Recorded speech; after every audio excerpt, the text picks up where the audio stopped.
കർത്താവിൻ്റെ വിശുദ്ധമായിട്ട് വന്നിരിക്കുന്ന എല്ലാവർക്കും കർത്താവായ യേശുക്രിസ്തുവിൻ്റെതായ എൻ്റെ സ്നേഹം ഞാൻ അറിയിക്കുന്നു.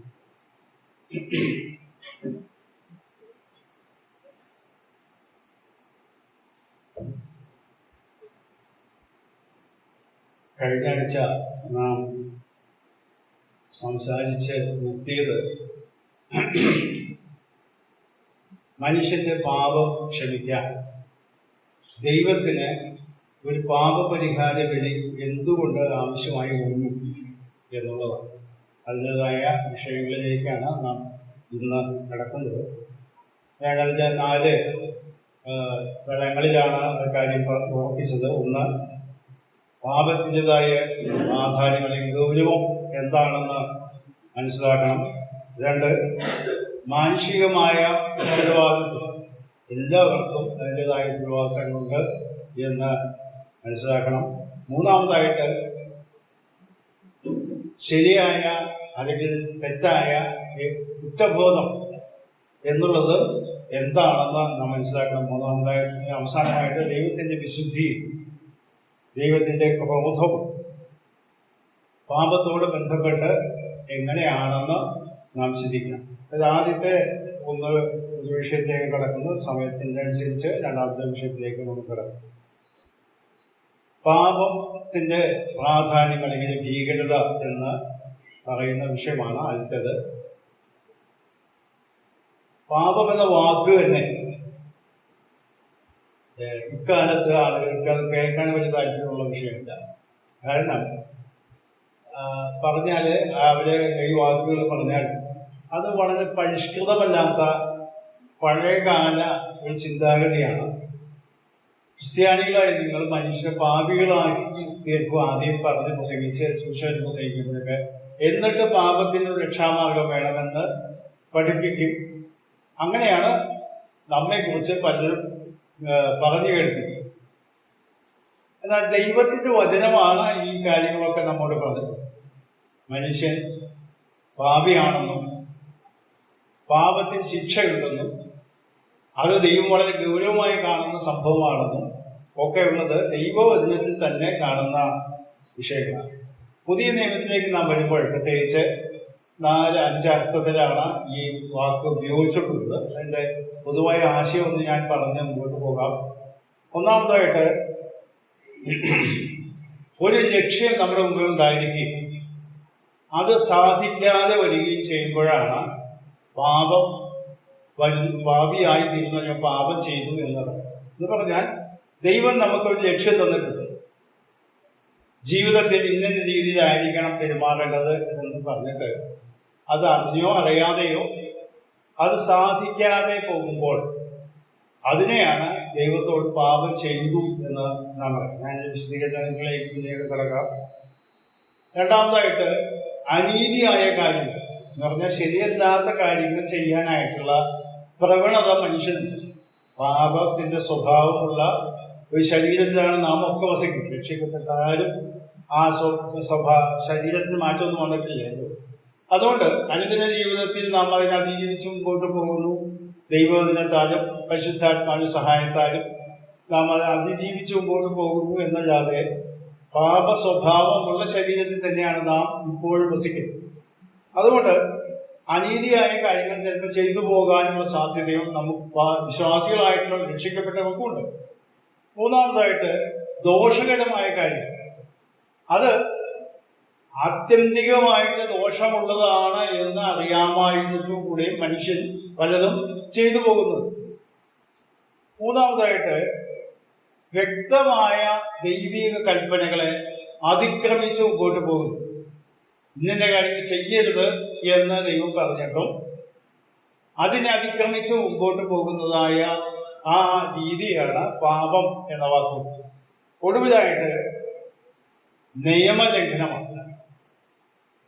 ആ വാക്ക് വേദപുസ്തകത്തില് ഞാനത് ഭാഗം പഠിക്കാനായിട്ട് ചില വർഷങ്ങൾക്ക് മുമ്പ് വേറൊരു ആവശ്യത്തിന് വേണ്ടി പഠിക്കാൻ ശ്രമിച്ചപ്പോൾ 1 യോഹന്നാന്റെ ലേഖനം, യോഹന്നാന്റെ 1-ാം ലേഖനം, അതിന്റെ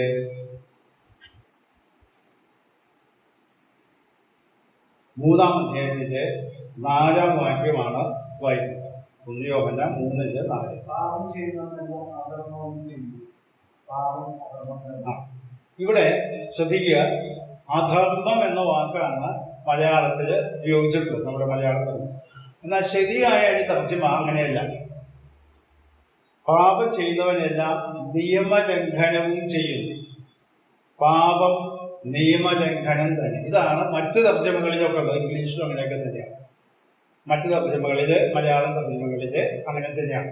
അപ്പോൾ നിയമലംഘനം എന്ന് പറഞ്ഞാൽ വ്യക്തമായ നിയമങ്ങൾ ദൈവം മനുഷ്യനെ സംബന്ധിച്ച് വെച്ചിട്ടുണ്ട്. നമുക്കറിയാം, മനുഷ്യൻ പാപിയായി തീർന്നത് ഏതൊരു തോട്ടത്തിൽ വെച്ചാണല്ലോ. അവിടെ വെച്ച് ദൈവം ഒരു നിയമം പറഞ്ഞു, അല്ലെങ്കിൽ ഒരു കൃത്യമായ കൽപ്പന മനുഷ്യന് കൊടുത്തു. ആ വൃക്ഷത്തിന്റെ ഫലം തിന്നരുത്, തിന്നുന്ന നാളിൽ നീ മരിക്കും. ഇതാണ് കൊടുത്തതായ കൽപ്പന അല്ലെങ്കിൽ നിയമം. അത് ലംഘിച്ചപ്പോൾ പാപം ചെയ്തു പോയി. മരണം സംഭവിച്ചോ എന്ന് ചോദിച്ചാൽ ആത്മീയ മരണം സംഭവിച്ചു. ക്രമേണ ശാരീരിക മരണവും അവന് സംഭവിച്ചു. മരണം എന്ന് പറയുന്നത് മനുഷ്യന്റെ സൃഷ്ടിയിൽ ആദ്യമേ ദൈവം ഉൾപ്പെടുത്തിയിട്ടുള്ള കാര്യമായിരുന്നില്ല. അപ്പൊ ചിലരൊക്കെ ചിന്തിക്കാറുണ്ട്, ആരോഗ്യം മരിക്കാതിരുന്നാല് എന്താ സാധ്യത. ഞാൻ ചെറിയ പ്രായത്തിൽ, ഞാൻ മലയാളം അങ്ങനെ അധികം പഠിച്ചിട്ടില്ല. 4-ാം ക്ലാസ് വരെ മാത്രം മലയാളം പഠിച്ചു. പിന്നെ അത് കഴിഞ്ഞ് 5-ാം ക്ലാസ് വരെ സംസ്കൃതമാണ് ഞാൻ പഠിക്കാനായിട്ട് ഇടയായത്. പക്ഷെ എൻ്റെ ജ്യേഷ്ഠന്മാരൊക്കെ ഇതൊക്കെ അവർ മലയാളമാണ് പഠിച്ചത്. അപ്പൊ അവർ പാടുന്ന പാട്ടുകളൊക്കെ, ഞാൻ പഠിക്കുന്ന പാട്ടുകൾ കുഞ്ചൻ നമ്പ്യാരെന്ന് പറഞ്ഞ് നമ്മൾ കേട്ട് കാണും. വളരെ സരസമായിട്ട് തുള്ളൽ പുസ്തകത്തിൽ അദ്ദേഹം ഒരു കവിത എഴുതി, മരണം ഓടി ഒളിച്ചാൽ എന്നുള്ളതാണ് എൻ്റെ ആശയം. അപ്പൊ അദ്ദേഹം പറയുന്നത്, ഒരു സ്ഥലത്ത് ചെന്നപ്പോ, ആ വീട്ടിൽ ചെന്നപ്പോ ഒരാള് ജീവനോട് മരണമില്ലാത്തൊരവസ്ഥയില് വീട്ടിൽ ചെന്നപ്പോൾ ഒരാളിരിക്കുന്നു. അപ്പൊ അയാളുടെ അച്ഛൻ ഇരിപ്പുണ്ട്, അതിന്റെ മുത്തച്ഛൻ ഇരിക്കുന്നുണ്ട്. പിന്നെ വീട്ടിൽ ചെല്ലുമ്പോൾ അതിന്റെയും പിന്നെയും അച്ഛൻ മുത്തച്ഛന്മാരിങ്ങനെ ഇരിക്കുക. ആരും ഭരിക്കുന്നില്ല, മരണമില്ലാത്തൊരവസ്ഥ. അങ്ങനെ ഉണ്ടാകുമോ നിങ്ങൾ ഈ പറയുന്ന പോലെ എന്ന്? നമുക്ക് അങ്ങനെ അത് ചിന്തിക്കാൻ ആവശ്യമില്ല. കാരണം വേദപുസ്തകത്തിൽ തന്നെ വ്യക്തമായ തെളിവുണ്ട്.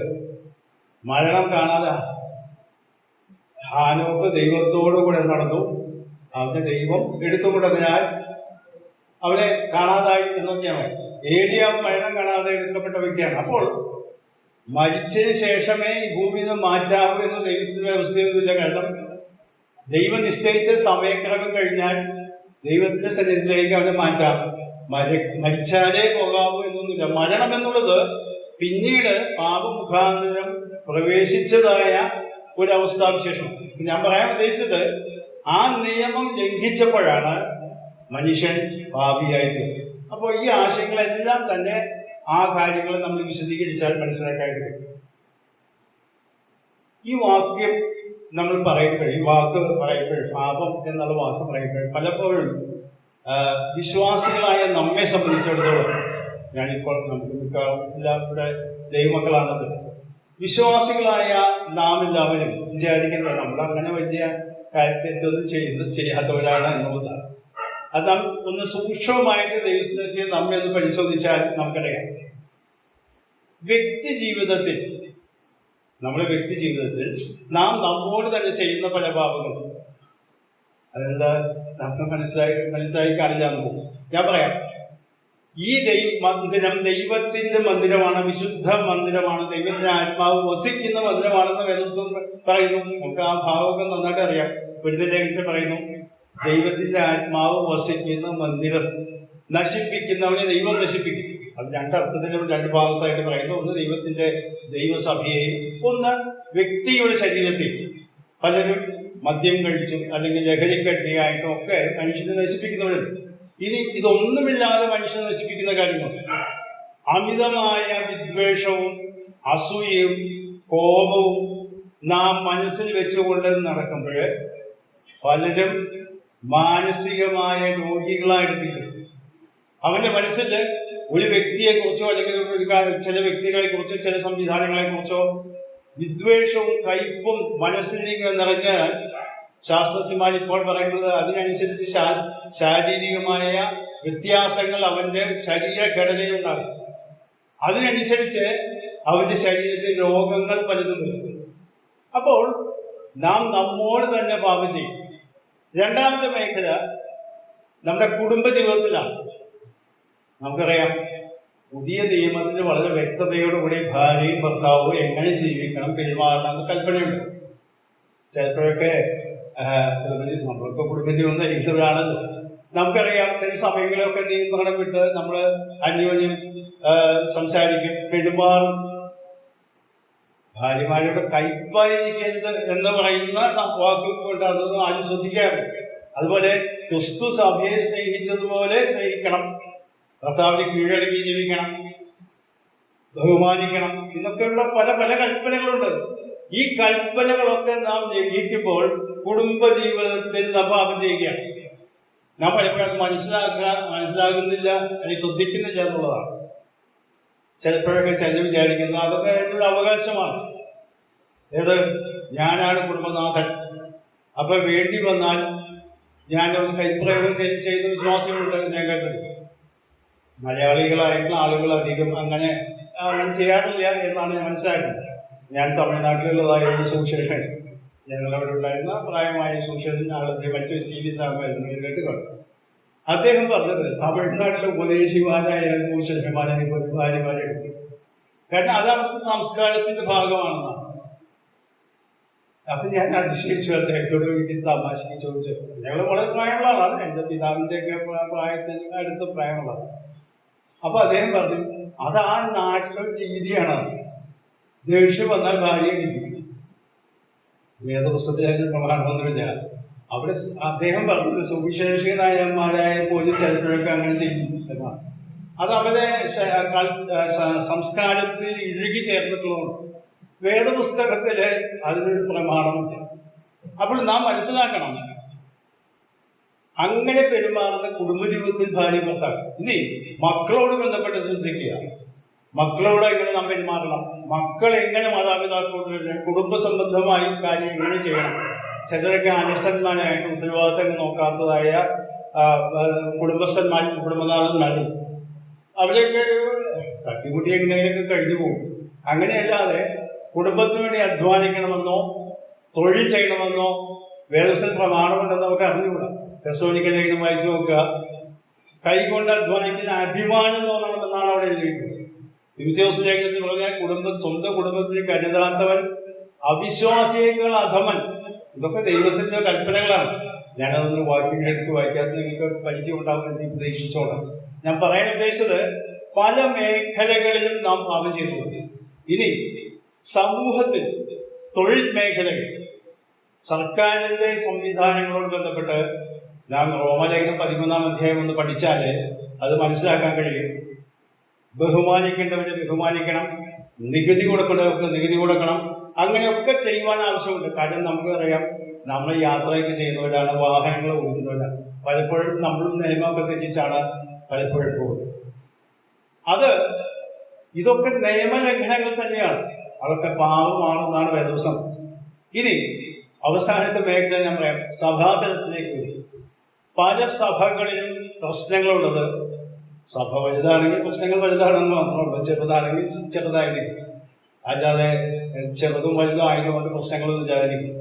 പലപ്പോഴും ദൈവത്തിന്റെ വചനത്തിൽ വ്യക്തമായ നിർദ്ദേശങ്ങൾ നൽകപ്പെട്ടിട്ടുണ്ട്. എങ്ങനെ പെരുമാറണം, പുരുഷന്മാർ എങ്ങനെ പെരുമാറണം, സ്ത്രീകൾ എങ്ങനെ പെരുമാറണം, പ്രായമായ സ്ത്രീകൾ എങ്ങനെ പെരുമാറണം, പ്രായമുള്ള പുരുഷന്മാർ എങ്ങനെ പെരുമാറണം. ഇതൊക്കെ തീത്തോസ് ലേഖനത്തിലും തിമോഥെയോസ് ലേഖനത്തിലൊക്കെ വളരെ വ്യക്തമായിട്ട് എഴുതിയിട്ടുണ്ട്. അതുപോലെ മൂപ്പന്മാർക്ക് കീഴടങ്ങണം, മൂപ്പന്മാർ മാതൃകയുള്ളവരായിട്ട് വേണം ജീവിക്കാൻ. ഇതൊക്കെ വ്യക്തമായ ദൈവിക കൽപ്പനകളാണ്. എന്നാൽ പലപ്പോഴും നാം ഇതിൽ നിന്ന് ഗൗരവമായിട്ട് കാണാം. ചിലർക്കൊക്കെ ചില സഭകളിൽ ഞാൻ മനസ്സിലാക്കിയിട്ടുള്ള പോലെ ഒരു പ്രായമായി കഴിഞ്ഞാൽ അവര് മൂപ്പന്മാരാണ്. ആ സഭയിൽ അത്രയും പ്രായം കുറഞ്ഞ ആൾക്കാരുടെ പിന്നെ ഒന്നുകിൽ അവർ നല്ല ഉദ്യോഗസ്ഥന്മാരായിരിക്കും, അല്ലെങ്കിൽ ഗൾഫിൽ നല്ല സ്ഥാനമാനങ്ങളൊക്കെ വഹിച്ചിട്ടുള്ളവരായിരിക്കും, അല്ലെങ്കിൽ സാമ്പത്തികമായിട്ടും കുടുംബപരമായിട്ടൊക്കെ. അത് കഴിഞ്ഞാൽ അവരൊക്കെ മൂപ്പന്മാരാകും. ഞാൻ ഒരിക്കലും എറണാകുളം ജില്ലയിലുള്ള ഒരു വീട്ടില്, ഞങ്ങൾ ബന്ധുവീടാണ്, അവിടെ ഒരാൾ മരിച്ചിട്ട് ഞാൻ കാണാൻ പോയി. അപ്പൊ ആ സഭയില് ശുശ്രൂഷകൾ നടത്തുന്ന വേറൊരു സഭയിലുള്ളത് സുവിശേഷം കൊണ്ടുവന്ന രാത്രി സമയമാണ്, പകലത്തെ കാര്യമല്ല. പകൽ അങ്ങനെ തന്നെയാണ് കൊണ്ടായത്. അപ്പൊ ഞാൻ നോക്കുമ്പോൾ അവിടെ 4-5 മൂപ്പന്മാരുണ്ട്. വലിയ സഭയല്ല, ഒരു 60 പേര് 50 പേര് 60 പേരുള്ള ഒരു സഭയാണ്. അപ്പൊ അവിടെയുള്ള മൂപ്പന്മാരൊക്കെ ആർക്കും ആ സഭയിലെ ശുശ്രൂഷകള് നിയന്ത്രിക്കാനോ അല്ലെങ്കിൽ ഒരു കാര്യങ്ങൾ ചെയ്യാനോ കഴിവില്ലാതെ ഒരു സുവിശേഷകനെയാണ് ഏൽപ്പിച്ചിരിക്കുന്നത്. അപ്പൊ ആ അദ്ദേഹമാണ് ഈ കാര്യങ്ങളൊക്കെ ക്രമീകരിക്കുകയും പറയുകയോ ചെയ്യുന്നത്. സുവിശേഷമൊക്കെ നിങ്ങൾക്ക് അറിയാവുന്നതുകൊണ്ട് ഞാൻ പേര് പറയുന്നില്ല. അദ്ദേഹമാണ് ഈ വന്ന് കാര്യങ്ങളൊക്കെ ചെയ്തുകൊണ്ടിരിക്കുന്നത്. അപ്പൊ ഞാൻ അവിടെയുള്ള ആളുകളോട് ചോദിച്ചു, എന്റെ ബന്ധുക്കളായിട്ട് ആളുകൾ, ഇവിടെ ഇദ്ദേഹമാണ് പലപ്പോഴൊക്കെ ഞങ്ങൾ വിളിച്ചുകൊണ്ട് വരുന്നത്, ഇവിടെയുള്ള ആളുകൾക്കൊക്കെ അത്രയൊക്കെ പറ്റൂ. അപ്പോ അവിടെ മൂപ്പനായ സഹോദരൻ അവസാനം പ്രാർത്ഥിക്കാനായിട്ട് ഏൽപ്പിച്ചു. അപ്പൊ അദ്ദേഹം ഒരു സർക്കാർ ഉദ്യോഗസ്ഥനായിട്ട് വിട്ടറിയുന്ന അധികാരമുള്ള ഒരു വ്യക്തിയൊക്കെയാണ്. അപ്പൊ അദ്ദേഹം പ്രാർത്ഥിച്ച് എനിക്ക് മനസ്സിലായത്, മൂപ്പനാണ് മനസ്സിലായി ഇതൊക്കെയാണ് ഇവിടുത്തെ നിലവാരം. അപ്പോ മൂപ്പന്മാരായിരുന്നവർ വചന ശുശ്രൂഷയ്ക്ക് കഴിവുണ്ടാവണം, ദൈവനം പഠിപ്പിക്കാൻ കഴിവുണ്ടാവണം, ദൈവത്തിൻ്റെതായ നേതൃത്വം കൊടുക്കാൻ കഴിവുണ്ടാകണം, മാതൃകകളവരായി ജീവിക്കണം എന്നൊക്കെ ഉണ്ട്. അതുപോലെ തന്നെ മൂപ്പന്മാർക്ക് കീഴടങ്ങി അവരെ നിർദ്ദേശങ്ങൾ പാലിച്ച് ജീവിക്കണം. അവർ കണക്ക് കൊടുക്കുന്ന വായിക്കുന്നുണ്ട്. അവർ കണക്ക് കൊടുക്കേണ്ടുന്നവരാകിയാൽ ഞെരുങ്ങിക്കൂടെ ചെയ്യുവാൻ ഇടവരേണ്ടത്. ഇതൊക്കെ നാം ഇതൊന്നും കൽപ്പനകളായിട്ടല്ല നാം വായിക്കുന്ന, അതൊക്കെ വായിച്ചു വിടുന്നത് മാത്രമേ ഉള്ളൂ. ഇപ്പോൾ ഞാൻ പറയാൻ ഉദ്ദേശിച്ചത്, നമ്മുടെ മേഖലയിൽ നാം പലപ്പോഴും പാപം എന്താണെന്നുള്ള തിരിച്ചറിവ് നമുക്ക് ഇല്ലാത്തതുകൊണ്ട് ഇതിന്റെ ഗൗരവം നഷ്ടപ്പെടും. എന്നാൽ നാം ഒരു കാര്യം മനസ്സിലാക്കണം. ദൈവവചനം പറയുന്ന ഒരു വാക്യം ഞാൻ അത് വായിച്ച് കഴിഞ്ഞിട്ടാം. റോമലേഖനം 8-ാം അധ്യായത്തിലെ 7-ാം വാക്യം.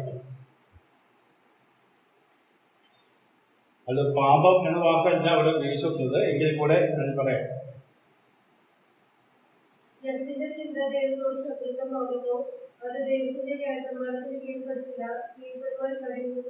ആ വാക്യം ഞാൻ ഒന്ന് ഇങ്ങനെ വായിക്കാം. ജഡത്തിന്റെ ചിന്ത ദൈവത്തോട് ശത്രുത്വമാകുന്നു. അത് ദൈവത്തിന്റെ ന്യായപ്രമാണത്തിൽ നിന്നുള്ള നിയമത്തിന് കീഴ്പ്പെടാൻ കഴിയുന്നതില്ല, കീഴ്പ്പെടുന്നില്ല. അപ്പോൾ ന്യായപ്രമാണം എന്ന വാക്കിന് നിയമം എന്ന വാക്ക് വയ്ക്കുക. ലോ എന്നാണ് ഇംഗ്ലീഷിലൊക്കെ പറയുന്നത്. ഈ ന്യായപ്രമാണത്തിൽ നമ്മുടെ മലയാളം തർജ്ജമയിൽ അത് ന്യായപ്രമാണം എന്നായി. മറ്റു തർജ്ജമകൾക്ക് നിയമം തന്നെ, ദൈവത്തിന്റെ നിയമം. ന്യായപ്രമാണം എന്ന് പറഞ്ഞ് ഇസ്രായേൽ ജനത്തിന് കൊടുത്തതായ ആ ജീവിത വ്യവസ്ഥകളെ മുഴുവൻ ഉൾക്കൊണ്ടുകൊണ്ടാണ് പറയുന്നത്. ഇവിടെ നമ്മെ സംബന്ധിച്ചോളം ദൈവത്തിന്റെ നിയമത്തിന് കീഴ്പ്പെടാൻ കഴിയാതെ മുമ്പുള്ള വാക്യം എന്ന് ശ്രദ്ധിക്കണം, അത് ദൈവത്തോട് ശത്രുത്വമാകുന്നു. പാപത്തിന്റെ ഗൗരവം നാം മനസ്സിലാക്കേണ്ടത്, നാം പലപ്പോഴും ഈ ശ്രദ്ധിക്കാതെയോ മറ്റും ഈ നിലയിൽ പെരുമാറുമ്പോൾ അത് ദൈവത്തോടുള്ള ശത്രുത്വമായിട്ടാണ് ആ ദൈവം കണക്കാക്കുന്നത്. ദൈവത്തിന് അങ്ങനെയാണ് പറയുന്നത്. വളരെ ഗൗരവത്തോടുകൂടി നാം കാണേണ്ടതായ ഒരു വിഷയമാണ്. എന്തുകൊണ്ടാണ് പാപപരിഹാര ബലി ആവശ്യമായി വന്നത് എന്നുള്ളതിന്റെ കാരണമാണ് ഞാൻ ഇത് തെളിയിക്കാനായിട്ട് ഈ ഭാഗങ്ങൾ വായിച്ച് നിങ്ങളെ കേൾപ്പിക്കുന്നത്. വളരെ വ്യക്തമായിട്ട് ഈ കാര്യങ്ങൾ നാം മനസ്സിലാക്കുന്നു. കാരണം ജീവിതത്തിന്റെ എല്ലാ മേഖലകളിലും പലപ്പോഴും നാം ശ്രദ്ധിക്കാത്ത അല്ലെങ്കിൽ അത് ഗൗരവമായി കാണാത്ത ഒരു കാര്യമാണ് ഈ പാപം. ആ വാക്ക് അവിടെ വരുന്നില്ല എന്ന് മാത്രമേ ഉള്ളൂ. ദൈവത്തിന്റെ കൽപ്പനകൾ ലംഘിച്ചാൽ, നിയമങ്ങൾ ലംഘിച്ചാൽ അത് ദൈവവും ഭാഗ്യ കുറ്റകരമാണ്, അത് ദൈവത്തോട് ഉള്ള വെല്ലുവിളിയാണ് എന്ന് മനസ്സിലാക്കും. അതെന്തുകൊണ്ടാണെന്ന് പറയുമ്പോൾ ഈ നിയമങ്ങളൊക്കെ ഉണ്ടാക്കിയത് ദൈവം തന്നെയാണ്. ദൈവത്തിന്റെ സ്വഭാവ ഗുണങ്ങളാണ് ഇതിൽ വെളിപ്പെടുന്നത്. അപ്പൊ ദൈവത്തിന്റെ സാദൃശ്യത്തിലുണ്ടായ മനുഷ്യരും അതുപോലെ പെരുമാറണം എന്നാണ് ദൈവം ആഗ്രഹിക്കുന്നത്. അപ്പോൾ വെച്ചിട്ടുള്ള ഈ നിയമങ്ങൾ ലംഘിക്കുമ്പോൾ ദൈവത്തോടാണ് ഈ പാപങ്ങളൊക്കെ ചെയ്യുന്നത്. ദൈവത്തോട് ശത്രുത്വമാണ്, ദൈവത്തെ വെല്ലുവിളിക്കുന്നതാണ് എന്ന് പറഞ്ഞാൽ തെറ്റില്ല. കാരണം നമുക്കറിയാം, ആ ദാവീദ് രാജാവ് പാപം ചെയ്തു, ബത്ശേബയുമായിട്ടാണ് പാപം ചെയ്തത്. ബത്ശേബയുടെ ഭർത്താവ് ഊരിയാവിനെ കൊല്ലിച്ചു. പാപം ചെയ്തത് ആരോടാ? ബത്ശേബയുടെ കുടുംബത്തോടുമാണ്, രാജ്യത്തെ നിയമത്തൊക്കെ. എന്നാൽ 51-ാം സങ്കീർത്തനം നാം വായിച്ചു നോക്കിയാല് വിഭാഗം വാക്ക് നമുക്ക് നോക്കാം. 51-ാം സങ്കീർത്തനത്തില് താൻ പശ്ചാത്തപിച്ചുകൊണ്ട് എഴുതുന്നതായ സങ്കീർത്തനമാണല്ലോ. അവിടെ വായിക്കുന്നത് അതിന്റെ 4-ാം വാക്യം. നിന്നോട് തന്നെ ഞാൻ പാപം ചെയ്തു, എനിക്ക് അനിഷ്ടമായത് ഞാൻ ചെയ്തിരിക്കുന്നു. സംസാരിക്കുമ്പോൾ നീ നീതിമാനായിരിക്കുമ്പോൾ നന്നായിരിക്കേണ്ടത്. അവിടെ ശ്രദ്ധിക്കുക, ആദ്യത്തെ വാചകം നിന്നോട് തന്നെ ഞാൻ പാപം ചെയ്തു, നിനക്ക് അനിഷ്ടമായത് ചെയ്തു. ഇത് ആരോടാ ശരിക്കും പറഞ്ഞാൽ പാപം ചെയ്തത്? ബത്ശേബയോടും ഭാര്യ, സ്ത്രീയുടെ ഭാര്യ ഭർത്താവായിരിക്കുന്ന ഊരിയവനോടുമാണ്. എന്നാൽ ദാവീദിന് കുറ്റബോധമുണ്ടായപ്പോൾ, തിരിച്ചറിവുണ്ടായപ്പോൾ ദൈവമുമ്പാകെ പറയുന്നത് നിന്നോട് തന്നെയാണ് ഞാൻ പാപം ചെയ്തത്. ആ വാക്ക് അങ്ങനെ തന്നെയാണ് എഴുതിക്കുന്നത്. നിന്നോട് തന്നെ എന്ന് പറഞ്ഞാൽ ദൈവത്തോട് തന്നെയാണ് ഞാൻ പാപം ചെയ്തത്. ഈ തിരിച്ചറിവ് നമുക്കുണ്ടായാൽ വളരെ ഗൗരവത്തോടുകൂടെ ഈ അവസ്ഥയെ മനസ്സിലാക്കും. ചെയ്യാതിരിക്കാൻ പരമാവധി നമ്മളാൽ ദൈവമുമ്പാകെ താഴുവാനും ദൈവാത്മാവിന്റെ സഹായത്താൽ ജീവിക്കുവാനും ഇടയായിത്തീരും. എന്നാൽ ഇത് നാം വായിക്കുമ്പോൾ തന്നെ നാം ഒരു കാര്യം മനസ്സിലാക്കണം. ഈ ലോകത്തുള്ള ജനത്തിൽ ജീവിക്കുന്ന ആളുകൾ അവര് പറയുകയാണ്, ഞങ്ങൾക്ക് ഈ ദൈവികമാണെന്ന് അറിഞ്ഞുകൂടെ, ഞങ്ങൾ വേദപുസ്തകം വായിക്കുന്ന ആളുകളില്ല. അല്ലെങ്കിൽ വേദപുസ്തകം വായിക്കാത്ത റോമാലേഖനം നാം വായിക്കുമ്പോൾ റോമാലേഖനത്തിലെ 20 ആദ്യ ഭാഗങ്ങളിൽ പൗലോസ് സ്ഥാപിക്കുന്ന ഒരു കാര്യമാണ്. ന്യായപ്രമാണമുള്ളതായ യഹൂദന്മാര് പാപം ചെയ്യുമ്പോൾ അത് പ്രകാരം കുറ്റക്കാരാണ്. ന്യായപ്രമാണം ഇല്ലാത്ത ജാതികൾ എന്താണ് പറയുന്നത്? അതിന്റെ റോമാലേഖനം 2-ാം അധ്യായത്തിലേക്ക് നമുക്ക് കൊണ്ടുവരാം. അതിന്റെ 14-ഉം 15-ഉം വാക്യങ്ങളാണ് വായിക്കുന്നത്. ന്യായപ്രമാണമില്ലാത്ത ജാതികൾ ന്യായപ്രമാണത്തിലുള്ളത് സ്വഭാവത്താൽ ചെയ്യുമ്പോൾ ന്യായപ്രമാണമില്ലാത്ത അവർ തങ്ങൾക്ക് തന്നെ ഒരു ന്യായപ്രമാണമാകുന്നു. അവരുടെ മനസാക്ഷിയോട് സാക്ഷ്യം പറഞ്ഞു അവരുടെ വിചാരങ്ങൾ തമ്മിൽ കുറ്റം ചുമത്തുകയോ പ്രതിവാദിക്കുകയോ ചെയ്തുകൊണ്ട് അവർ ന്യായപ്രമാണത്തിന്റെ പ്രവൃത്തി തങ്ങളുടെ ഹൃദയത്തിൽ എഴുതിയിരിക്കുന്നതായി കാണുന്നു. അവിടെ ശ്രദ്ധിക്കുക, ഇവിടെ വാദമുഖങ്ങൾ നിരത്തുകയാണ്. ന്യായപ്രമാണമില്ലാത്ത ജാതികൾ പറയും ഞങ്ങൾക്ക് ന്യായപ്രമാണം തന്നിട്ടില്ല ദൈവം, ഞങ്ങൾ ഇതിലൊന്നും പെട്ട ആൾക്കാരല്ല. ഇവിടെ പറയുന്നത് എന്താ പറയാ, ന്യായപ്രമാണം ഇല്ലാത്തവരാണ്, ശരി, സമ്മതിച്ചു. 15-ാം വാക്യത്തിൽ പറയുന്നത് എന്താ? തങ്ങളുടെ ഹൃദയത്തിൽ എഴുതിയിരിക്കുന്നതായി കാണിക്കുന്നു. ഇത് പറഞ്ഞാൽ ദൈവം അവരുടെ ഹൃദയത്തിൽ എഴുതിയിട്ടുണ്ട്. അതേതാ? അതാണ് മനസ്സാക്ഷി. എല്ലാ മനുഷ്യർക്കും മനസ്സാക്ഷി ദൈവം നൽകിയിട്ടുണ്ട്. അതിനെയാണ് ഇവിടെ പറയുന്നത് ദൈവത്തിന്റെ നിയമം ഹൃദയത്തിൽ എഴുതപ്പെട്ട അവസ്ഥയിലേക്കാണ് ഈ മനസ്സാക്ഷി. ഈ മനസ്സാക്ഷി അവരെ കുറ്റപ്പെടുത്തുന്നു. യാതൊരു നിയമങ്ങളും ഇല്ലാതെ ജീവിക്കുന്നവർക്ക് അറിയാം ചില കാര്യങ്ങളൊക്കെ തെറ്റാണ് ശരിയാണെന്നത്. മനസ്സാക്ഷി എപ്പോഴും നമുക്ക് വിശ്വസിക്കാനായിട്ട് നിർത്തിയില്ല. കാരണം ഈ അടുത്ത ദിവസങ്ങളിൽ ഒരു കോടതി വിധിയൊക്കെ വന്നത് നമുക്കറിയാം. ചെന്താമര എന്ന് പറഞ്ഞ ഒരാള് കോടതി കേസ് വിധിച്ചു. അദ്ദേഹം ഒരു കൊലപാതകം ചെയ്ത് ജയിലിൽ പോയി. പരോളിൽ ഇറങ്ങിയിട്ട് രണ്ടുപേരെയും കൂടി കൊലപാതകം നടന്നു. ഈ അടുത്ത ദിവസങ്ങളിലാണ് കോടതി വിധിയൊക്കെ ഉണ്ടായത്. അപ്പൊ ആദ്യത്തെ കൊലപാതകത്തിന് അയാളെ ശിക്ഷിച്ച് 7 ജീവപര്യന്തവും പിന്നെ കുറെ പിഴയും അടയ്ക്കാൻ പറഞ്ഞു. അപ്പൊ അദ്ദേഹത്തോട് ആരോട് ചോദിച്ചു, നിങ്ങൾ ചെയ്തത് മോശമായി പോയി, നിങ്ങളുടെ കൊലപാതകം. ഞാൻ ചെയ്തതൊക്കെ ശരി തന്നെയാണോ? എനിക്ക് യാതൊരു കുറ്റബോധവും ഇല്ല. എന്റെ ഭാര്യയെ എന്നിൽ നിന്ന് അകറ്റാൻ ആ സ്ത്രീയാണ് കാരണക്കാരി, അതുകൊണ്ട് ഞാൻ ചെയ്ത കാര്യം ശരിയാണ് എന്ന് പറഞ്ഞാൽ ശിക്ഷയ്ക്ക് കോടതി വിധിച്ചിട്ടും അദ്ദേഹത്തിന് യാതൊരു കുറ്റബോധമോ ചെയ്ത് തെറ്റാണെന്നോ ഒരു ചിന്തയില്ല. ഇത് രണ്ട് കൊലപാതകത്തിന് കൂടി ശിക്ഷ വിധിക്കാൻ ഇരിക്കുന്നേ ഉള്ളൂ. അപ്പോഴും അദ്ദേഹം കൂസലില്ലാതെ പറയുന്നതായിട്ട് ഞാൻ ടിവിയിലെ ഇത് കണ്ടു. മുഖത്ത് യാതൊരു ഭാവഭേദവുമില്ല. അപ്പോൾ ചിലരുടെ മനസ്സാക്ഷി മരവിച്ചു പോയിട്ട് യാതൊരു കുറ്റബോധമോ ദൈവിക വ്യവസ്ഥയോ ദേശാത്ത അവസ്ഥയോ. നാം ഒരു വാക്യം വായിക്കാം. എഫേസ്യ ലേഖനം 4-ാം അധ്യായം.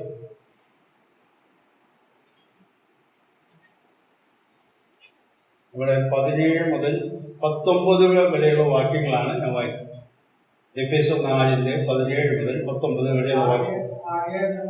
കർത്താവ് സാക്ഷീകരിച്ച് നമ്മളോട് പറയുന്നത്, ജാതികൾ തങ്ങളുടെ ദത്തബുദ്ധി അനുസരിച്ച് നടക്കുന്നു പറഞ്ഞ വഴിയിൽ നടക്കരുത്. അവർ അന്ധബുദ്ധികളായ അജ്ഞാനം നിമിത്തം ഹൃദയകാലം നിമിത്തം തന്നെ ദൈവത്തിന്റെ ജീവനിൽ നിന്ന് അകന്നു മനം അർപ്പിച്ചു പോയവാകെ അത്യാഗ്രഹത്തോട് സകല അശുദ്ധിയും പ്രവർത്തിപ്പാൻ ദുഷ്കാമത്തിൽ തങ്ങളെ തന്നെ ഏൽപ്പിച്ചിരിക്കുന്നു. ഇവിടെ പറയുന്ന ഒരു കൂട്ടം ആളുകളെ കുറിച്ച് ചൂണ്ടിക്കാണിച്ചുകൊണ്ട് പൗലോസ് പറയാണ്, നിങ്ങൾ അതുപോലെ ജീവിക്കരുത്. അവരുടെ അവസ്ഥ എന്താന്ന് പറയുന്നത് 18 അവർ അന്ധബുദ്ധികളായി, അവരുടെ ബുദ്ധിയൊക്കെ അസ്തമിച്ചു കഴിഞ്ഞു, ഇരുട്ടായി പോയി. അജ്ഞാന നിമിത്തം ദൈവകാല നിമിത്തം ദൈവത്തിന്റെ ജീവനുമായിട്ട് യാതൊരു ബന്ധവുമില്ലാത്തവരാണ്. അത് അടുത്ത വാചകം, മനം തഴമ്പിച്ചു പോയി. ഞാൻ ആ വാക്കെടുത്ത് ശ്രദ്ധിച്ചപ്പോഴേ തർജ്ജമയില് മനസ്സ് മരവിച്ചു പോയവരാണ് അവർ. യാതൊരു ചലനമില്ലാതെ ഇവിടെ വായിക്കുന്നത് ദുഷ്കർമ്മം ചെയ്യാൻ തങ്ങളെ തന്നെ ഏൽപ്പിച്ചിരിക്കുകയാണ്. ഞാൻ ഈ ലോകത്ത് നമ്മളെ പല ആളുകളെയും കാണാറുണ്ട്. എത്ര പറഞ്ഞാലും ആ തെറ്റായ കാര്യങ്ങളിൽ മുഴുകി ഒരു കുറ്റബോധമോ യാതൊരു തിരുത്തലോ വരുത്തുവാൻ ഉദ്ദേശമില്ലാതെ ജീവിക്കുന്നു. ചിലപ്പോഴൊക്കെ വിശ്വാസികളുടെ മനസ്സിൽ ഈ അവസ്ഥ ഉണ്ടാവാം.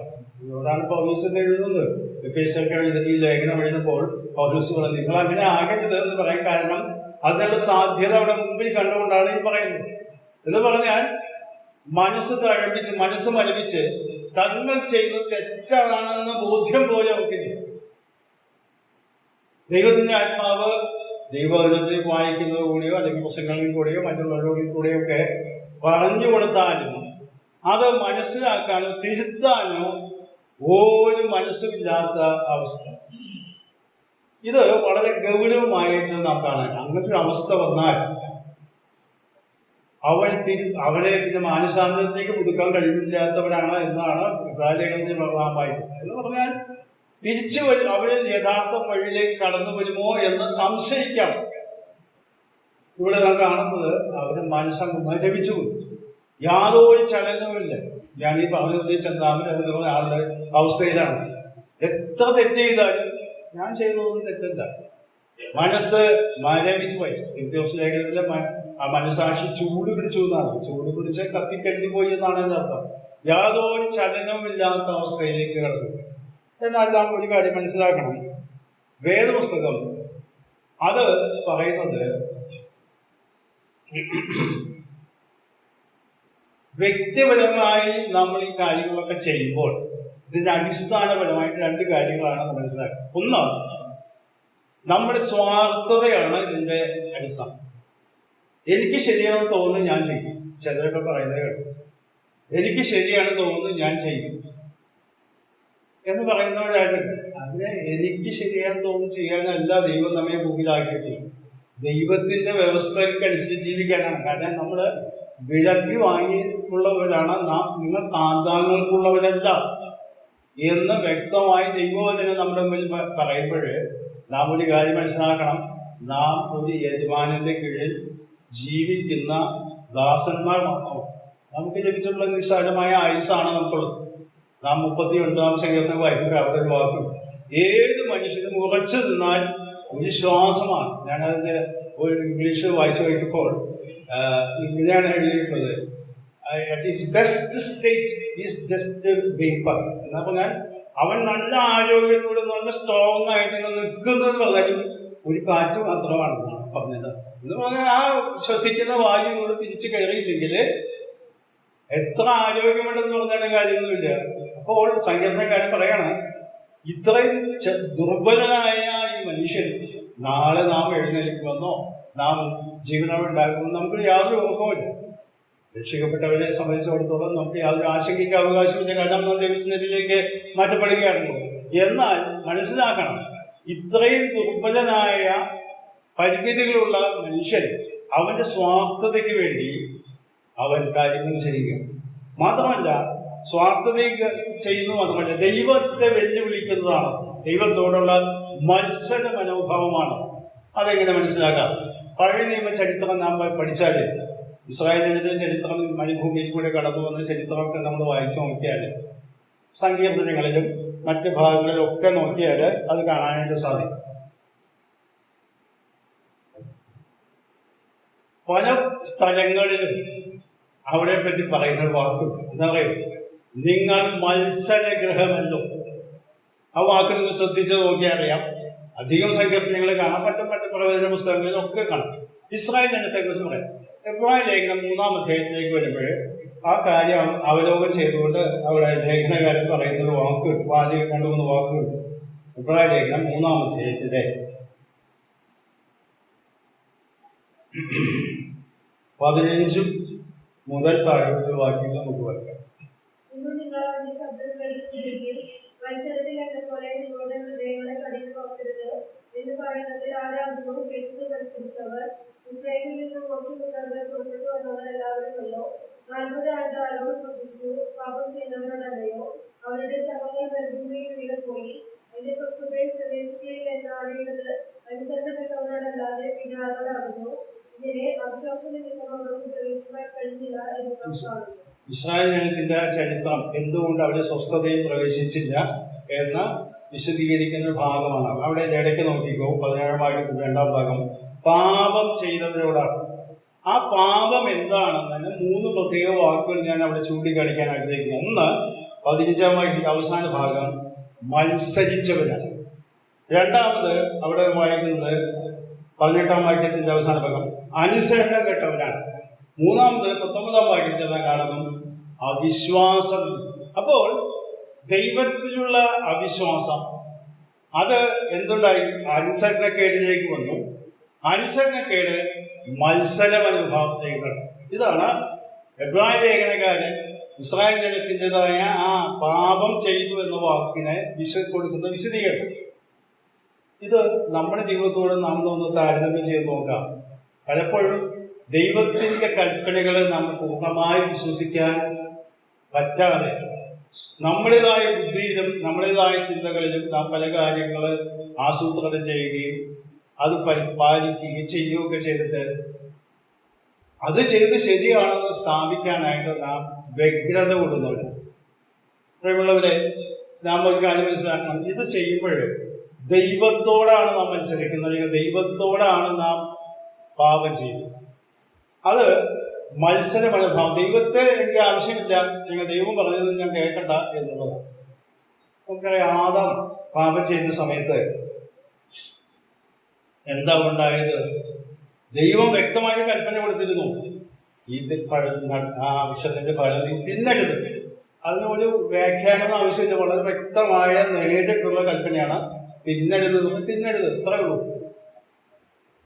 പാമ്പ് കൊടുത്തതായ ആ പ്രലോഭനം എന്താണ്? ഇത് കഴിച്ചാൽ നിങ്ങൾ ദൈവത്തെ പോലെയാണ്. അവിടെ ശ്രദ്ധിക്കുക. അപ്പൊ അതിന്റെ അർത്ഥം എന്താ? ഞാനും ദൈവവും ഒരുപോലെയാണ്. ദൈവം എന്നെ നിയന്ത്രിക്കേണ്ട കാര്യമില്ല. ഇതാണ് ആ മനുഷ്യന്റെ മനസ്സിലേക്ക് കുത്തിവെച്ചതായ ആശയം. ദൈവത്തിന്റെ നിയന്ത്രണം എന്തിനാണ്? അത് ചെയ്യരുത്, ഇത് ചെയ്യരുത്, അത് തിന്നരുത്, ഇതൊക്കെ പറയാൻ. ഞാനും ദൈവമായി തീർന്നാൽ എനിക്ക് എന്റേതായ തീരുമാനങ്ങൾ എടുക്കാം. ഞാൻ ആരുടെയും കീഴിലല്ല, ദൈവം ആരുടെയും കീഴിലല്ലോ. സ്വയംഭൂവായി സ്വന്തമായ നിയമങ്ങൾ ഉണ്ടാക്കുന്ന വ്യക്തിയാണ് ദൈവം എന്നത് മനസ്സിലാക്കാനായിട്ട് ഒരു പ്രയാസമുണ്ട്. എന്നാൽ ഒരു കാര്യം ആദാമും ഹവ്വയും മറന്നുപോയത് എന്താണെന്ന് അറിയാമോ? അവരെ സൃഷ്ടിച്ചത് ദൈവമാണ്.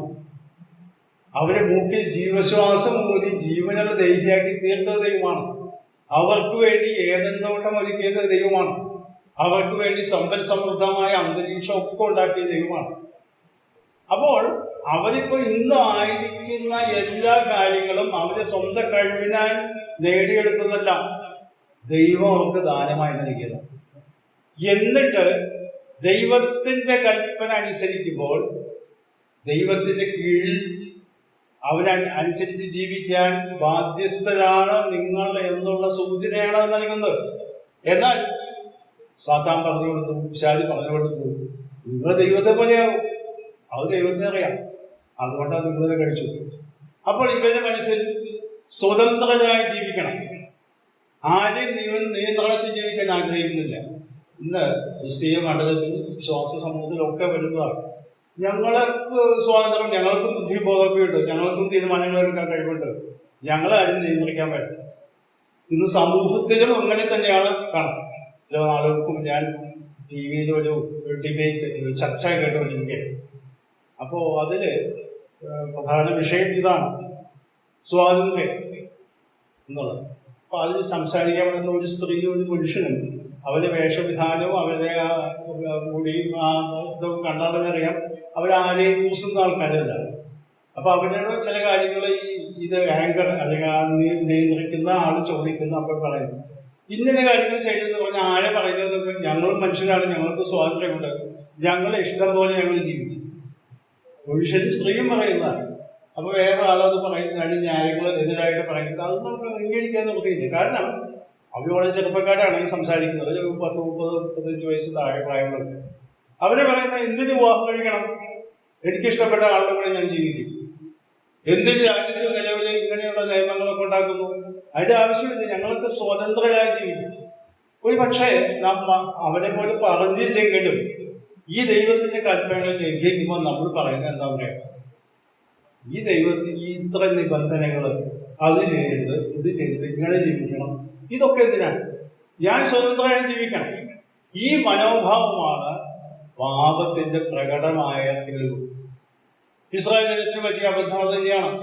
അവരെ ഇസ്രായേലിനെ വിടുവിച്ചത്, വലിയ അത്ഭുതങ്ങൾ നടത്തിയത്, ചെങ്കടൽ പിളർന്നത്, മരുഭൂമിയിൽ അവിടെ നടത്തുമ്പോഴേ അവര് പറഞ്ഞെന്താ, ഇതൊന്നും ഞങ്ങൾക്ക് പോരാ, ഇതൊന്നും ഞങ്ങൾ തൃപ്തരല്ല, ഞങ്ങൾക്കും ഇസ്രായേലിലായിരുന്നു നല്ലത് എന്ന് പറഞ്ഞ് തിരിച്ചു പോകാം എന്നൊക്കെ വരെ അവര് വിചാരിച്ച് ദൈവത്തോട് മത്സരിച്ച, നേതൃത്വത്തോട് മത്സരിച്ചു. അവിടെ തന്നെ കുറച്ചു പേര് മോശയോടും അവരോടൊക്കെ പറഞ്ഞെന്താ, നിങ്ങൾ മാത്രമാണോ ദൈവത്തിന്റെ നേതാക്കന്മാർ, ഞങ്ങളും കഴിവുള്ളവരാണ് എന്ന് പറഞ്ഞത് പ്രശ്നം ഉണ്ടാക്കിയവരാണ് ഒക്കെ എന്ന് പറഞ്ഞാൽ ദൈവികമായ അത്ഭുതങ്ങളും അടയാളങ്ങളൊക്കെ നേരിട്ട് കണ്ട ജനതതി, ആ ജനസമൂഹം പോലും അതൊക്കെ മറന്നുകൊണ്ട് പോയി. ഇത് തന്നെയാണ് ആദമൊക്കെ ചെയ്തത്. ദൈവമാണെങ്കിൽ അവർക്ക് ഈ എല്ലാം നാം ഒരു കാര്യം മനസ്സിലാക്കണം, നമുക്ക് ഇത് തന്നെയാണ് അവസ്ഥ. നമുക്ക് ലഭിച്ചിട്ടുള്ള ഈ ആത്മീയ അനുഗ്രഹങ്ങളും പാപത്തിന്റെ പടുകുഴിയിൽ നിന്ന് നമുക്ക് വിടുതൽ പ്രാപിച്ച് സ്വർഗത്തിന്റെ അവകാശികളാക്കി നമ്മെ തീർത്തത് നമ്മുടെ കഴിവുകൊണ്ടല്ല, ദൈവത്തിന്റെ ദാനമാണ്, ദൈവത്തിന്റെ കരുണയാണ്.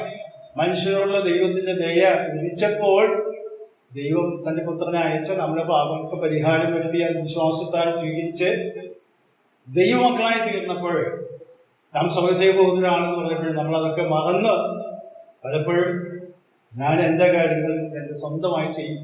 അപ്പോൾ ഞാൻ പറയാൻ ഉദ്ദേശിച്ചത്, പാപം എന്നത് വളരെ ഗൗരവമായിട്ടാണ് ദൈവവചനം നമ്മോട് പറയുന്നത്.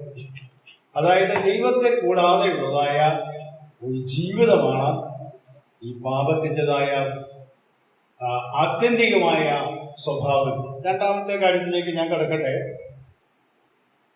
മാനുഷികമായ ഉത്തരവാദിത്വം.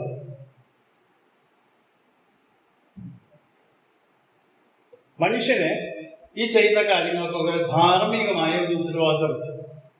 നമുക്കറിയാം, രാജ്യത്ത് നിലവിലുള്ള നീതി ന്യായ കോടതികളിൽ ഒരു വ്യക്തി കുറ്റം ചെയ്താൽ അവന് വിസ്തരിക്കുമ്പോഴേ നമ്മൾ പോയിട്ടുണ്ടോ എനിക്ക് അറിഞ്ഞുകൂടാ. ഞാൻ പലപ്പോഴും എൻ്റെ ആവശ്യം തൊഴിലിനോട് ബന്ധപ്പെട്ട് പോകേണ്ട ആവശ്യമൊക്കെ വന്നിട്ട് അപ്പം ഞാൻ അത് കാണാനിട്ടാൽ വന്നിട്ടുണ്ട്. അവിടെ ഒരു കുറ്റവാളിയെ കൊണ്ടുവന്നാൽ ആ കുറ്റവാളി അവിടെ ഞാൻ നേരത്തെ പറഞ്ഞ ചെന്താമരയുടെ കോടതിയിൽ മജിസ്ട്രേറ്റ് ജഡ്ജി ചോദിച്ചു, നിങ്ങൾ കുറ്റം ചെയ്തിട്ടില്ല, ഞാൻ കുറ്റം ചെയ്തിട്ടില്ല എന്നാണ് അദ്ദേഹം പരസ്യമായിട്ട് പ്രതികരിച്ചത്. അതുപോലെ ഇവരൊക്കെ അത് പറയും. എന്നാൽ നിങ്ങളത് ശ്രദ്ധിച്ചിട്ടുണ്ടോ? ഈ കോടതി നടപടികളുടെ പ്രധാനപ്പെട്ട അതിൻ്റെ ലക്ഷ്യം എന്ന് പറയുന്നത് രാജ്യത്ത് നിലവിലുള്ള നിയമങ്ങൾ പാലിക്കുവാൻ ഒരു പൗരൻ ബാധ്യസ്ഥനാണ്. അത് തെറ്റായ രീതിയിൽ ചെയ്താൽ അതിന്റെ ഉത്തരവാദിത്വം അത് ചെയ്ത വ്യക്തിക്കാണ്. ആ വ്യക്തിയെ ചെയ്താൽ അതിന് തക്കതായ ശിക്ഷ കൊടുത്തേക്കും. ഇത് ലോകത്തിലുള്ളതായ നീതിന്യായ കോടതിയുടെ വ്യവസ്ഥയാണ്. അപ്പോൾ അതും മനസ്സിലാക്കണം. അവൻ ചെയ്ത കാര്യങ്ങൾക്ക് അവന് ഉത്തരവാദിത്വമാണ് ഉള്ളത്, അവൻ റെസ്പോൺസിബിൾ ആണ്. ഇത് തന്നെയാണ് ദൈവവചനം പറയുന്നത്. പാപം ചെയ്തുകൊണ്ട് പലപ്പോഴും നമ്മളൊക്കെ പാപം ചെയ്തു കഴിഞ്ഞാൽ അതിന് പ്രവണത വരുമ്പോൾ നമ്മൾ പല ന്യായങ്ങൾ കണ്ടുപിടിക്കുക എന്ന് പറയും.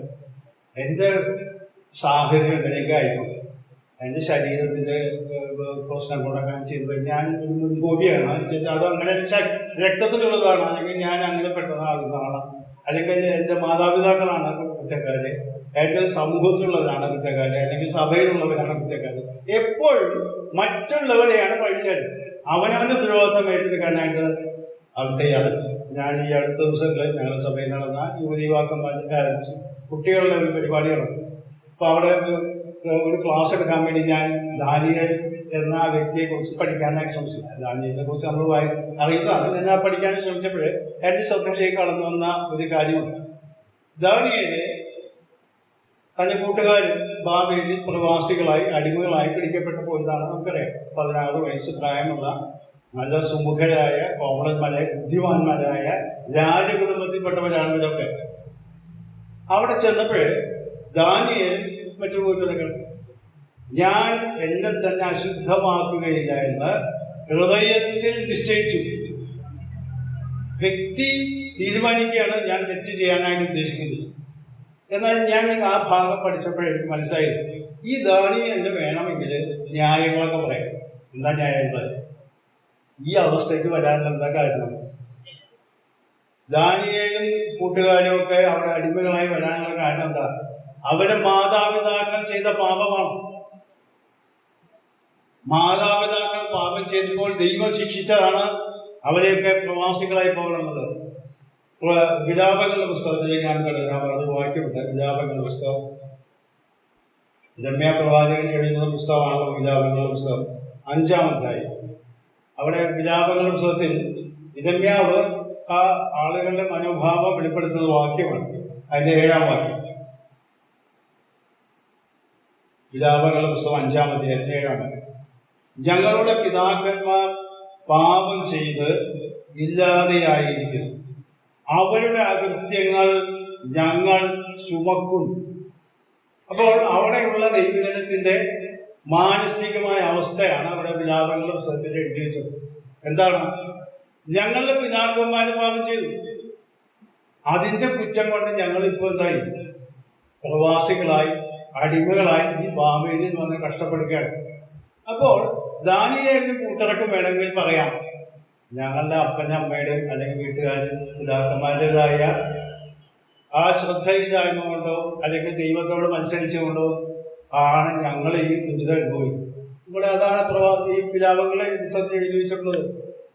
അവർക്ക് ആ ബോധ്യമുണ്ടായിരുന്നു. രണ്ടാമത് വേണമെങ്കിൽ പറയാം ഈ ദൈവത്തെ കുറ്റം പറയാം. ആരാ പാപം ചെയ്തത്? ദാനിയേലും കൂട്ടരല്ല, അവരുടെ പിതാക്കന്മാരാണ് പാപം ചെയ്തത്. ശിക്ഷ അനുഭവിക്കുന്നതല്ല ദാനിയേലും കൂട്ടുകാരും. അപ്പോൾ ഈ ദൈവം ചെയ്തത് ന്യായമാണ്. ഇന്ന് പലരും ചോദിക്കുന്ന ചോദ്യങ്ങളാണ് നമ്മുടെ മനസ്സിലേക്ക് പല വിശ്വാസികളൊക്കെ. ദൈവം എന്നോട് ഇങ്ങനെ ചെയ്തല്ലോ എന്നൊക്കെ ചോദിക്കും. ഞാൻ നേരിട്ട് കേട്ടിട്ടുണ്ട് പലരും. ചില ആളുകൾക്ക് ഒരു പ്രായമായ സഹോദരി, വളരെ ഭക്തയായിട്ട് ജീവിച്ചിരുന്ന സഹോദരിയാണ്. 10-75 വയസ്സിന് ശേഷം അവർ ക്യാൻസർ ഉണ്ടെന്ന് കണ്ടുപിടിച്ചു. വളരെ സാമ്പത്തിക സൗകര്യമുള്ള വ്യക്തിയാണ്, മറ്റ് സൗകര്യങ്ങളുള്ള വ്യക്തിയാണ്. ചികിത്സയ്ക്കൊക്കെ കാര്യങ്ങൾ സൗകര്യം ചെയ്യാൻ ആരെയും സഹായം ആവശ്യമൊന്നുമില്ല. എന്നിട്ട് ഞാനൊരു ദിവസം അവിടെ കാണാൻ പോയപ്പോൾ ചികിത്സ ആരംഭിച്ചു, അത്രേ ഉള്ളൂ. പിന്നെ അവർക്ക് ആരെയും കാണണ്ട, ഇനി ആരും വരാനൊന്നും വേണ്ട, കാണണ്ട എന്നൊക്കെ. അപ്പൊ അവർ പറഞ്ഞു വാലും. എന്നാലും ദൈവം എന്നോട് ചെയ്തല്ലോ. ഞാൻ എത്ര ഭക്തിയോട്, ആ സഹോദരി വളരെ കാര്യങ്ങൾ ചെയ്ത് നിർത്തിയാണ്, ഭക്തിയോട് ജീവിച്ചിരുന്ന ആളാണ്. ഞാൻ ആരെയും ദ്രോഹിക്കാനും പോയി. എന്നിട്ട് ഈ വയസ്സുകാലത്ത് എനിക്ക് ഇങ്ങനെ ഒരു മാരകമായി തോന്നി. എനിക്ക് വളരെ വേണ്ടപ്പെട്ട ഒരാളായിരുന്നു. ഞാനതുകൊണ്ട് സംസാരിക്കുകയൊക്കെ ചെയ്തു. പക്ഷെ അതിനൊന്നും അവർക്ക് മനസ്സൊന്നും അത്ര ക്ലിയർ ആയില്ല. ദാനിയേലിനെ കൂട്ടർക്കും ദൈവത്തോടും ചെയ്തു ദൈവത്തെ അപമാനിക്കാം അല്ലെങ്കിൽ ദൈവത്തെ ചോദ്യം ചെയ്യാം. എന്നാൽ ദാനിയേലും കൂട്ടുകാരും തീരുമാനിച്ചെന്താ? എന്റെ ജീവിതത്തിന്റെ ഉത്തരവാദിത്വം എനിക്കാണ്. ഞാൻ ഈ അശുദ്ധമായ കാര്യങ്ങൾ ചെയ്യുകയില്ല എന്ന് ഹൃദയത്തിൽ നിശ്ചയിച്ചു. വിശ്വാസികളെ പലപ്പോഴും ഈ ധാർമ്മിക ഉത്തരവാദിത്വത്തിൽ നിന്ന് നാം ഒഴിഞ്ഞു മാറുന്നില്ല. മറ്റുള്ളവരെ കുറ്റം പറഞ്ഞ് നമ്മളായിരിക്കുന്ന സാഹചര്യത്തില് യോസെഫിന്റെ ചരിത്രം പഠിച്ചാൽ നമുക്കറിയാം. പഴയ നിയമത്തിലെ യോസെഫ് എന്ന കഥാപാത്രത്തെ ഉൽപ്പത്തി പുസ്തകത്തില് വായിച്ചാൽ അറിയാം. അവനും മറ്റുള്ളവരാൽ ബുദ്ധിമുട്ടിക്കപ്പെട്ട് അടിമയായി ജയിലിൽ കിടക്കേണ്ടി വന്ന വ്യക്തിയാണ്. എന്നാൽ ഇവരാരും ആ ന്യായങ്ങൾ പറഞ്ഞ് ദൈവത്തോട് മത്സരിക്കാനോ ദൈവ വഴിയിൽ നിന്ന് അകന്നു പോകാനും ഇടയാകാതെ ദൈവത്തോടുള്ള ഭക്തി ജീവിക്കാൻ ഹൃദയം നിശ്ചയിച്ച ഉത്തരവാദിത്വം അവര് തന്നെ ഏറ്റെടുക്കും. നാം ഒരു കാര്യം മനസ്സിലാക്കണം, നാം ചെയ്യുന്ന കാര്യങ്ങളുടെ തീരുമാനമെടുക്കുന്ന ഉത്തരവാദിത്വം നമുക്ക്. മനുഷ്യനെ ദൈവം സൃഷ്ടിച്ചത് യുക്തിയോടുകൂടെയും ബുദ്ധിയോടുകൂടെയും കാര്യങ്ങൾ ചെയ്യാൻ തീരുമാനമെടുക്കാനാണ്. പല ആളുകളിൽ ഈ ആദാമിന്റെ ഹവ്വയുടെ ഒക്കെ ചരിത്രം പറഞ്ഞുകൊണ്ട് ദൈവത്തെ കളിയാക്കുക, അരിക്കുറ്റം പറയപ്പെടുത്താനൊക്കെ പറയുന്നതായിട്ട് ഞാൻ കേട്ടു. ഇങ്ങനെ പറയാം, ദൈവത്തിന് അറിയാമായിരുന്നു അവിടെ ഈ പാമ്പ് വരുന്നു, ഇവരെ പ്രചോദിപ്പിക്കുന്നു, ഇവരെ വീണ് പോകുന്നു, ഓക്കെ. ആ ദൈവത്തിന് അത് തടയാമായിരുന്നില്ല. ഈ പാമ്പ് അവിടെ കിടക്കാതെ തടയാമായിരുന്നില്ലേ? എന്നാൽ ദൈവം മനുഷ്യനെ സൃഷ്ടിച്ച ദൈവത്തിന്റെ സാദൃശ്യത്തിനും സ്വരൂപത്തിലുമാണ്. ദൈവത്തെ പോലെ ചിന്തിക്കാനും തീരുമാനങ്ങൾ എടുക്കാനും ആവശ്യമില്ലാത്ത കാര്യങ്ങൾ ചെയ്യാതിരിക്കാനും ആവശ്യമുള്ള കാര്യങ്ങൾ ചെയ്യാനുള്ള യുക്തിയും ബുദ്ധിയും ഒക്കെ നൽകി സ്വാതന്ത്ര്യത്തോടുകൂടിയാണ് മനുഷ്യനെ സൃഷ്ടിച്ചത്. എല്ലാ കാര്യങ്ങളും സൗകര്യമായിട്ടൊരു റോബോട്ട് പോലെ അല്ലെങ്കിൽ യന്ത്രമനുഷ്യനെ പോലെ ജീവിക്കാനല്ല ദൈവം മനുഷ്യൻ ഉദ്ദേശിച്ചത്. കാര്യങ്ങൾ വ്യക്തമായി തീരുമാനമെടുക്കാനും അത് ശരിയല്ലെങ്കിൽ അതിൻ്റെ പരിണതഫലം അനുഭവിക്കേണ്ടി വരുമെന്നുള്ള മുന്നറിയിപ്പും കൂടെ നൽകിക്കൊണ്ടാണ് ദൈവം മനുഷ്യനെ സൃഷ്ടിച്ചത്. അപ്പൊ നമുക്ക് നൽകിയിട്ടുള്ള ജീവിതം നാം മനസ്സിലാക്കണം.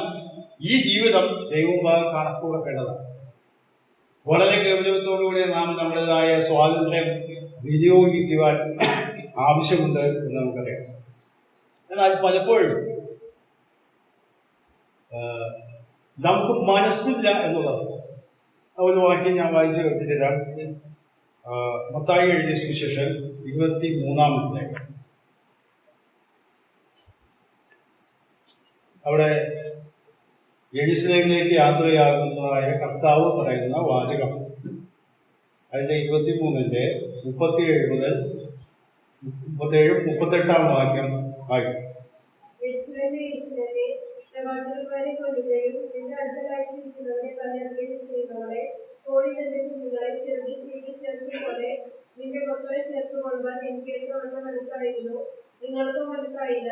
നിങ്ങളുടെ ഭവനം ശൂന്യമായി തീരും. ശ്രദ്ധിക്കുക, നിങ്ങൾക്കോ മനസ്സായില്ല, നിങ്ങൾക്കോ എനിക്കോ എത്ര വട്ടം മനസ്സായില്ല. ഇവിടെ ലൂക്കോസ് സുവിശേഷം എന്ന് വായിച്ചാല് അവിടെ കർത്താവ് യെരൂശലേം കരഞ്ഞു. ആ പട്ടണത്തെ കുറിച്ച് ഓർത്ത് കരഞ്ഞു എന്നാണ് എഴുതിയത്. ലൂക്കോസ് സുവിശേഷം 19-ാം അധ്യായം വായിച്ചു നോക്കിയാൽ അത് കാണാൻ സാധിക്കും. അഥവാ കർത്താവ് പറയുന്നത് എന്ന് പറയുന്നത്, എനിക്ക് എത്ര വട്ടം നിങ്ങൾ ചേർക്കാനായിട്ട് മനസ്സിലായിരുന്നു. ഇവിടെ കോഴി തന്റെ കുഞ്ഞുങ്ങളെ ചേർക്കുന്ന പോലെ നിങ്ങളെ സംരക്ഷിക്കുവാൻ, നിങ്ങളെ സൂക്ഷിക്കുവാൻ, ദൈവിക അനുഗ്രഹങ്ങൾ നൽകാൻ എനിക്ക് മനസ്സായിരുന്നു. നിങ്ങൾക്കോ മനസ്സായില്ല എന്ന് പറഞ്ഞാൽ യെരൂശലേം എന്ന ആ പട്ടണത്തെ ഇസ്രായേൽ ജാതിയോട് ബന്ധിപ്പിച്ചാണ് നാം മനസ്സിലാക്കേണ്ടത്. ഇസ്രായേൽ ജാതി ദൈവത്തോട് മത്സരിച്ച് കർത്താവിനെ തള്ളിപ്പറഞ്ഞ് ഞങ്ങൾക്ക് വേണ്ടായിരുന്നു. അപ്പോൾ ദൈവം നൽകുന്ന അവസരങ്ങള് വളരെയധികം നൽകും. ദൈവത്തിന് മനസ്സായിരുന്നു നമ്മളെ സഹായിക്കാൻ. എന്നാൽ ഇവർക്ക് മനസ്സായില്ല എന്നുള്ളതാണ്. അതായത് ബോധപൂർവം മനഃപൂർവം അവര് ദൈവത്തിന്റെ കൽപ്പനകളെ ലംഘിക്കാനായിട്ട് അവര് ഉത്തരവാദിത്വം നിർവഹിക്കാതെ അവരെ പരാജയപ്പെട്ടതായിട്ട് ആണ് നാം കാണുന്നത്. ഒരു ഭാഗം കൂടി അത് ചേർത്ത് വായിച്ച് ഞാൻ മുന്നോട്ട് പോകാൻ ആഗ്രഹിക്കുന്നു. ഇതിന്റെ ബാക്കി ഭാഗങ്ങൾ അടുത്ത ആഴ്ച ഞാൻ ചിന്തിക്കുന്നതായിരിക്കും.